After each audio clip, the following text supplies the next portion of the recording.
Welcome, everybody, to another episode of More to It. I'm your host, Todd Norton, here with my co-host, Jason McConnell. And Jason is going to introduce our guest this week. Jason. Hey, everybody. I am very, very pleased to welcome a longtime acquaintance and friend, Miss Katie Soy. She's been working as marketing director for about a decade now. She's here to talk with us about some stuff that she knows a lot about. She's a best-selling author. She's also a corporate consultant on all things narrative. Katie, thanks so much for taking some time to join More to It this week. I'd like to start off with a basic understanding or foundational understanding for people who are listening. What is narrative? We use that term a lot. I sense we use it in different ways. Could you help us understand what we're talking about?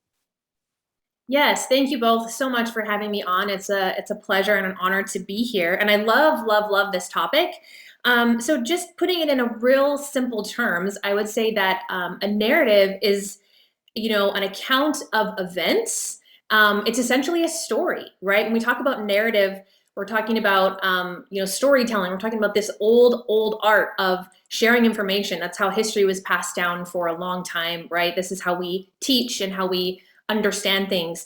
So it's a huge topic. It's a huge subject and one that I'm really passionate about, but it applies to so many different things. I mean, you could say, you have narrative, aspects and approaches to everything from marketing and advertising, which I'm sure people are very familiar with, to everything from your local, political ads to everything going on during our national elections with politics. There's even narrative angles to how you talk to your kids if you're a parent, right?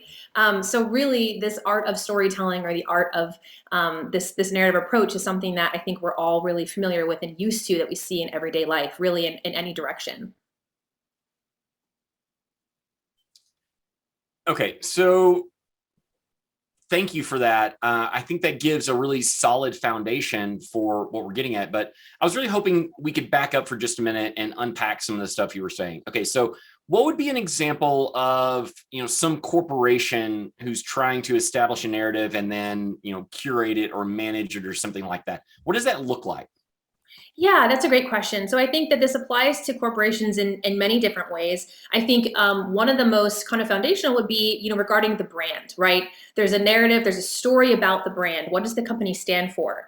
This could include product offerings as well as their company values, and they're all part of the narrative or the story, if you will, in what they offer, who they are in their community, who they are in their marketplace, who they're serving, right? With the goal of, identifying their ideal target customers or target market.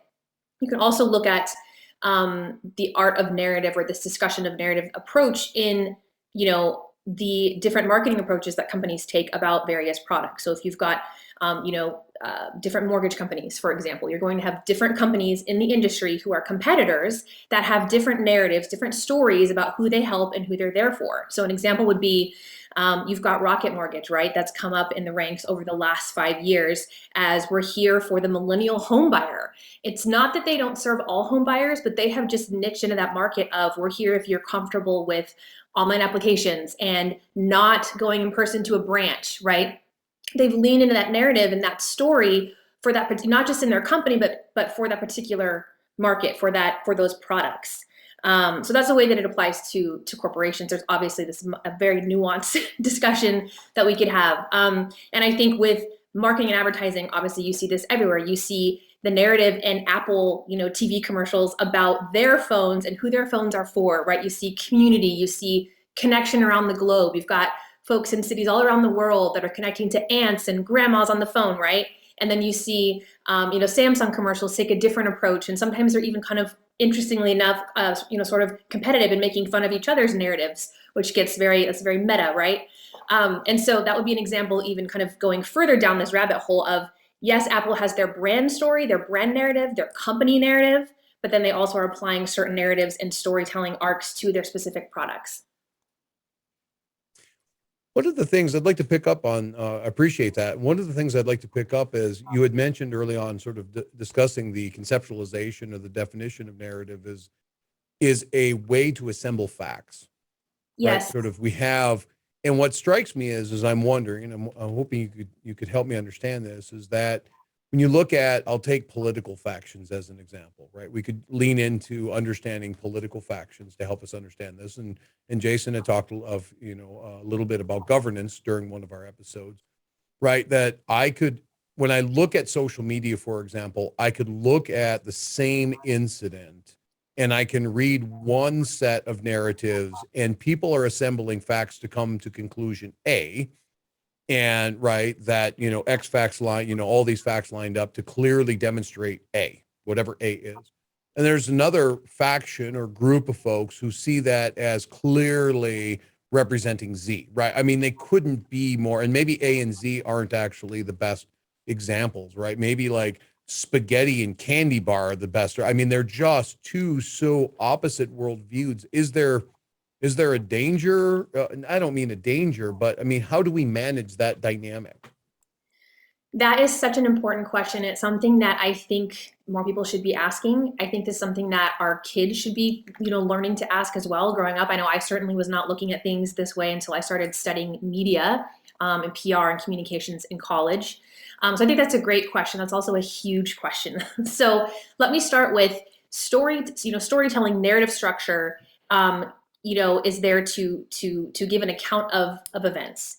However, just like with any person who is telling something, like let's use the old kind of funny example, like a fishing story, like kind of depending on who's telling the story.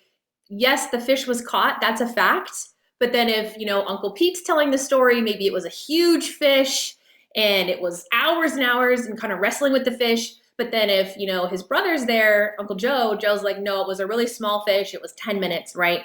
So this is the work, right? And I've taught PR at Boise State for the last 2 years, and I've taught communications for almost 9 years now at the college level. And this is something that I work with students on, is going, you have to look, this is what we have to do. Like, this is on the responsibility of the consumer, and also on the company or the party that's creating the narrative. So I feel like when we look at story in this way, there's the ethical,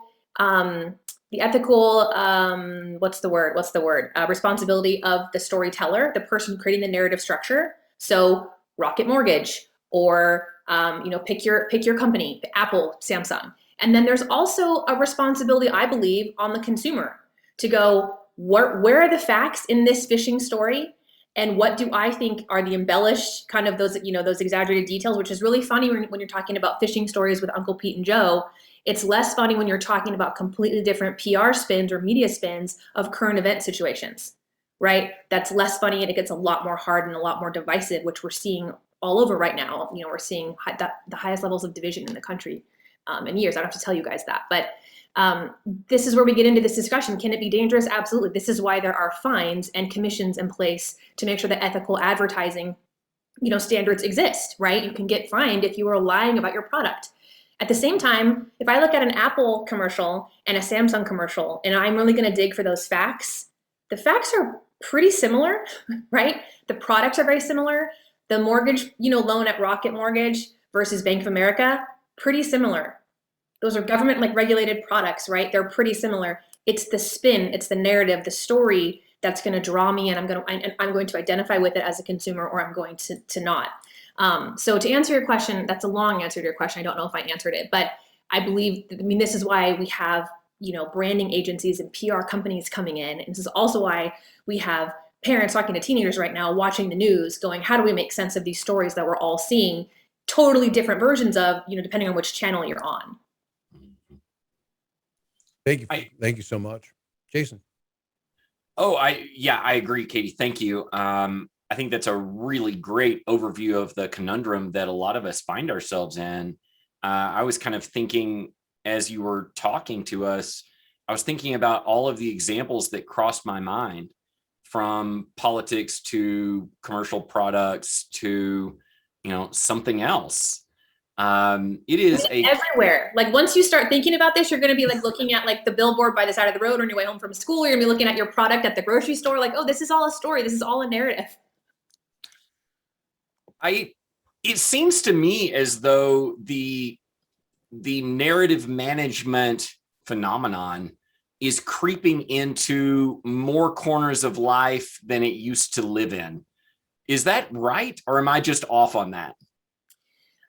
I think that's a great observation. I would agree with you just based on, I mean, this is a world that I live in from being in marketing and advertising, teaching public relations. I'm also a writer and a I mean, I help companies with storytelling and branding.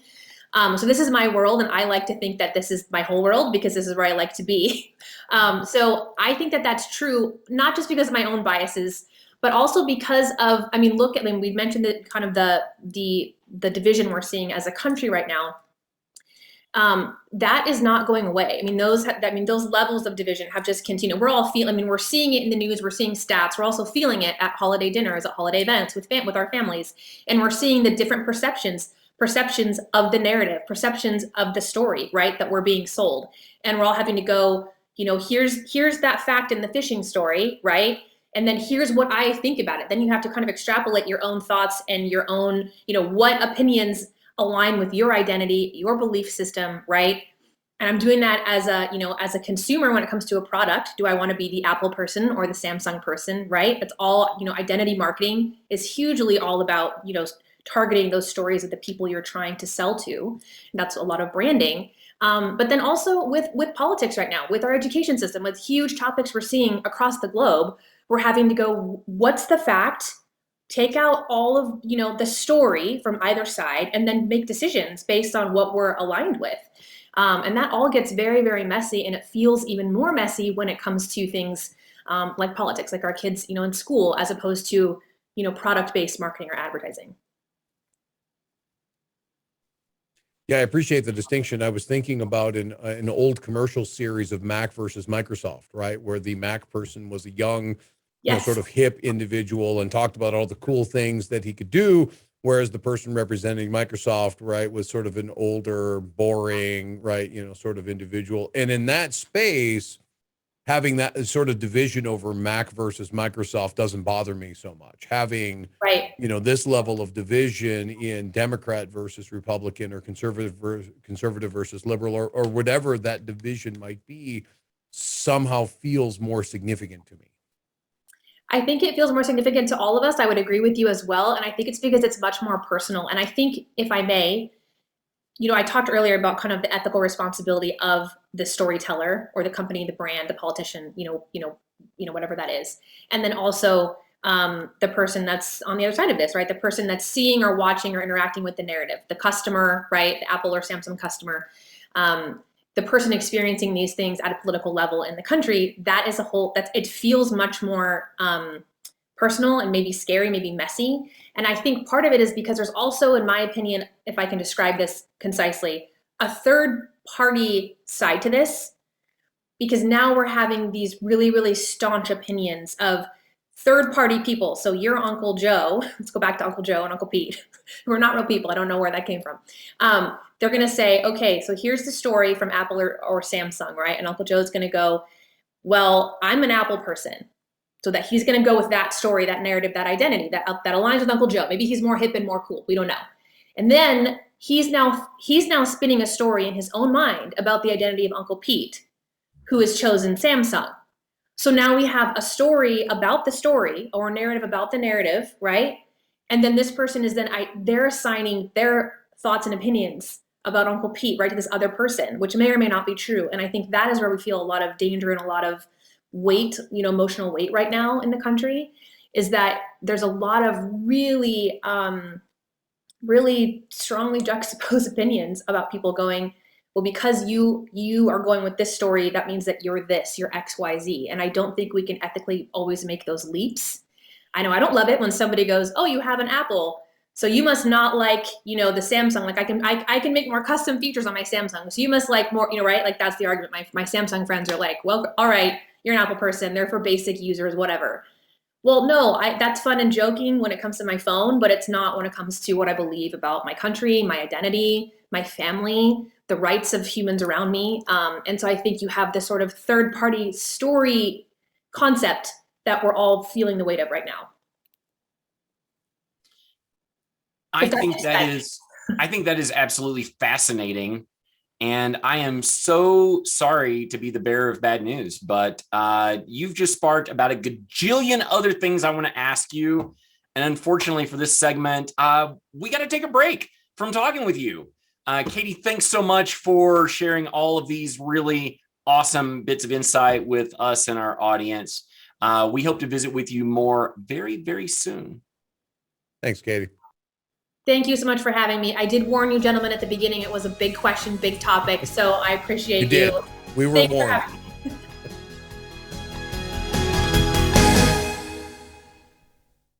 The views, thoughts, analysis, and opinions expressed in this podcast are those of the authors and the podcast participants.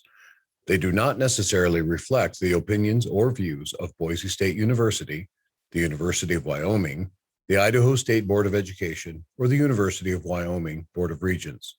No endorsement of the material contained in this podcast by those entities is implied.